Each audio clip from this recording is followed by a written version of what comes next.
Hello, all you fabulous females out there. This is Louise Fennell coming to you from mmtv. And my guest today is Aimee Schiffman-Robinson, and she's going to tell you all about the wonderful things she does. Aimee? Hello, mmtv fans. What can I say?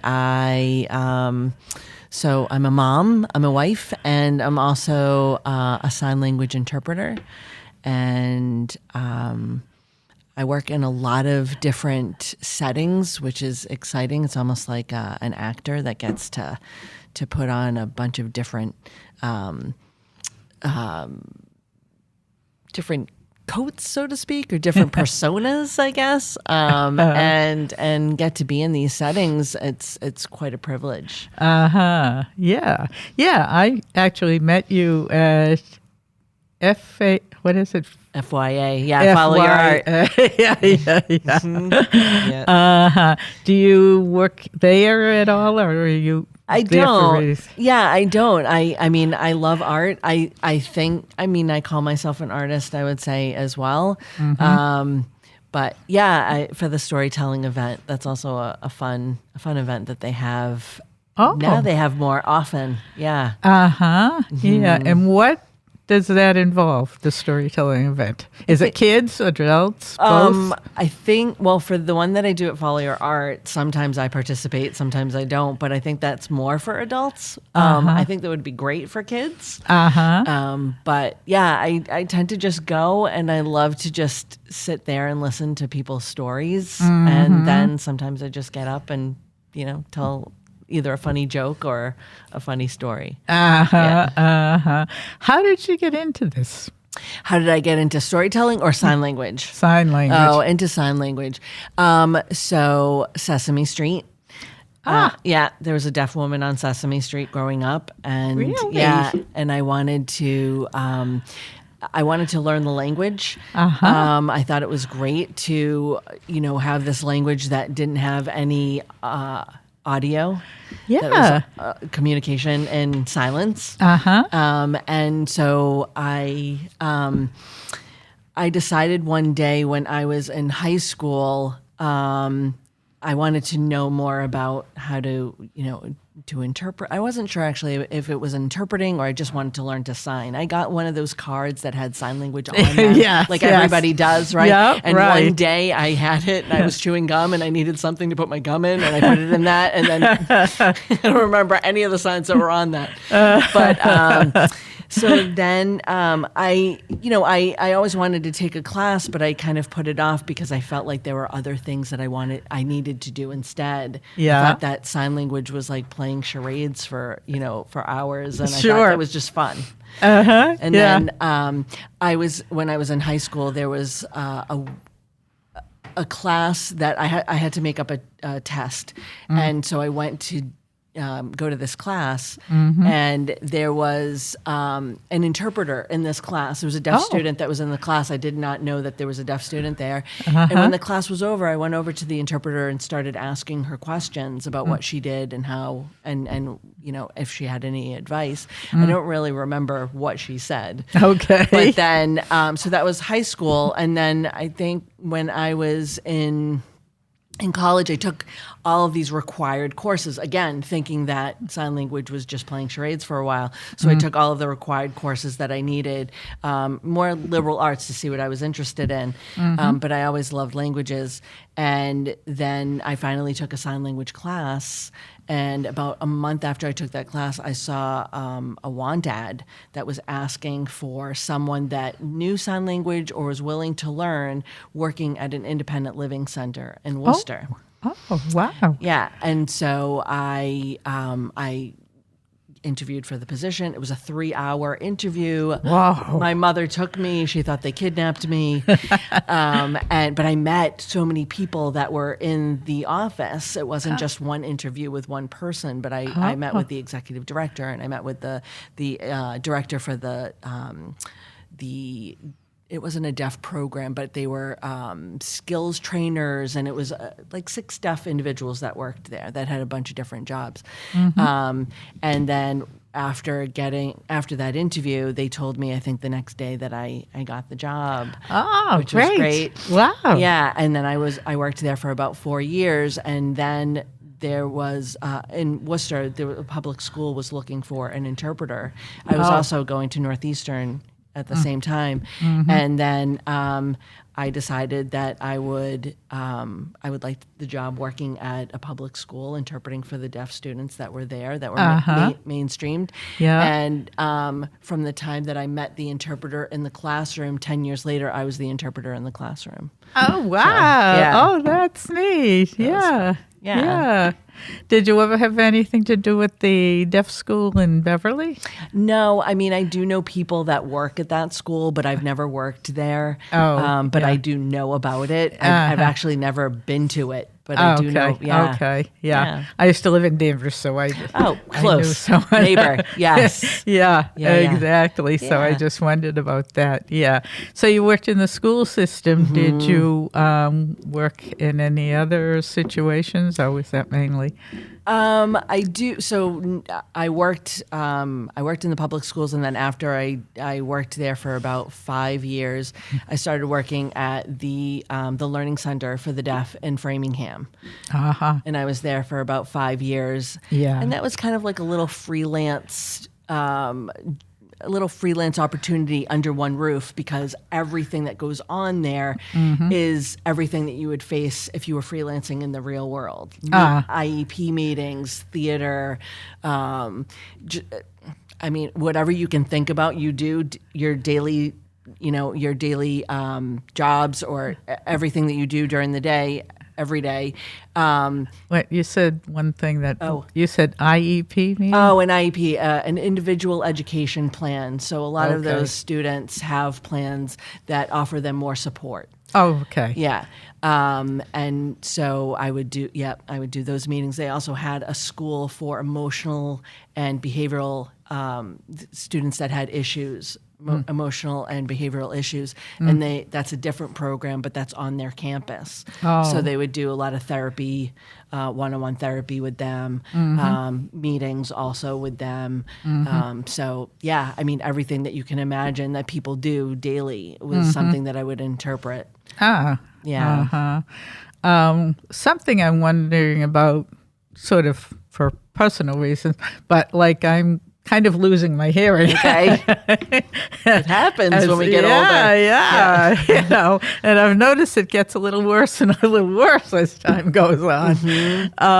And I'm not the only one in the building. I live in elderly housing, and there are many people that are losing their hearing. Yeah. And I just wondered if there was any point in like trying to learn. I mean, I would say absolutely. And everybody can benefit. You know, people think that because they're a certain age that they wouldn't remember it, or they would have a hard time. I think that, you know, whatever you put into it, you get out of it. So if you're willing to work at it and be committed to it, I think that you could absolutely sign. But the thing is that you have to ask all of your friends to sign as well, because you're just going to be talking to yourself. Right. I thought about that too. I've actually, you know, as I've gone through the stage of saying what, until my kids finally said, "Will you get hearing aids?" Yes. I remember my mother, same thing. I would say, "Mom, I think that you need to get your hearing checked." She's like, absolutely not. My hearing is fine. Yes. But, you know, she'd be like all the way at the other end of the house. And if you said an insult, she'd hear you like that. Oh, right? Of course. Yes. Of course. But if you needed her to do something, or, she was like, "I can't hear you." Selective hearing. Exactly. I don't know why it happens, but it does. It does. You know. Yeah. But so you work mainly with people who've been deaf from birth, or does it make it a variety of people? And I also work in a lot of different settings now. I do a lot of I freelance. I do a lot of higher ed interpreting, so college interpreting, So different classes. I interpret for theater. That's my love. I was going to ask you about that because I used to usher. Oh, which theater did you usher at? I ushered at the Colonial for about 30 years or Really? more. When did you stop? And they, with COVID, actually. Oh, interesting. Yeah. Okay. Yeah, but I was going right along there, and and I used to love to watch the interpreters. I'm wondering then if you were COVID, you stopped. I'm wondering if I interpreted shows when you were ushering. You may. Because I work at the Colonial and I work at the Opera House also. I left when Colonial closed at one point for a year, and I went to the Opera House. Okay. And I decided to just stay. Stay at the Opera House. Yes. Nice. Yes. Yeah. Yeah, So. And that was right before COVID. You were working up until I was COVID. working up until the theater closed for COVID. Wow. Yeah. Those ushers are so dedicated to the theater. I mean, It's a fun job. It is a fun job. Uh-huh. Yeah. So I interpret with my husband often. Oh, he does it He too? does it too. Wonderful. Yeah, which is great. And Uh-huh. so that's the interpreting that I love to do the most, but there are other things that I love, and the people that I work with are amazing also. Uh-huh. So, yeah. Oh, it's a great wow. job, yeah. That's great. Is it hard to learn? Again, what you put What in you is put what you in, get you out. get out. Yeah, I think it depends on right, your commitment. Are you willing to take the time to? It's like learning any other language. Are you willing to do what it takes to learn the language? So Yeah. I was just wondering. I was just thinking about how many people I could talk into. Right. 'Cause like you said, if I learn it and talk to myself, Right. I mean, you could do it where you're living. It would be a fun thing where you got somebody, maybe a deaf person, to come in maybe once a week and do like an hour where they teach you whatever it is that you want to sign. Yeah. And you can also learn it online. There are a lot of resources that you can get online to learn it that way, and you can have a group of you. Maybe I don't know if you have a what do they have? Those rooms. You live in a I live complex, right. I live at the Cochrane House. Yeah. Okay, so do they have a room, a community room? Yes. Okay, and so maybe And a like library. in a library, but with a TV or anything in it. TV in the library. So that would be interesting if you all got together and you could watch something where you could talk about it, you could sign with each other, practice that way. So you're not really talking them into it. You just, what's going to be shown, and you just invite your friends to come in and go, we're going to just watch this today. Yeah, yeah. That would be fun. It would. Yeah. Yeah. Wow. It's worth a try. So is there anything else you'd like to tell people? I don't know. I think that everybody should learn sign language. I think it's a great language. It's also making places accessible, having interpreters at venues, art venues especially, but in general anywhere that hearing people go, deaf people are also going to go there. So people should be aware that they need to make things accessible, just like buildings have ramps. Yeah, yes, right. And not just for the deaf and hard of hearing, but for blind people should have audio description in different venues as well. My husband and a good friend of ours have this company called Think Outside the Vox, and it's a company, and you can go online. It's thinkoutsidthevox. I believe it's .com, but it could be .org. I don't have it on me right now, but you can do a Google search, and it will show you that they're doing consultation and training for art venues to make sure that they're all accessible, whether it be for deaf and hard of hearing people, for blind people, but also that they're hiring people that have cultural competency and having more diverse group of people that are in those realms. Good. So, yeah. Say the address once more, just to. Oh, yeah. Let me see if I can. I think it's thinkoutsidthevox.com, but I'm like, is it .com or is it .org?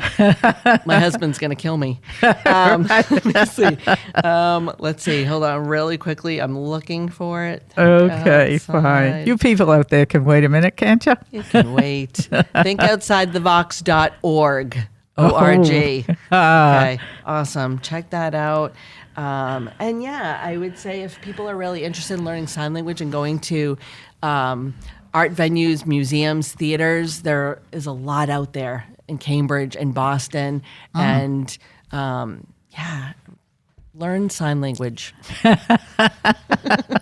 Okay, thank you. You've convinced me. I hope you've convinced a few of those other fabulous females out there. Perfect. I hope so too.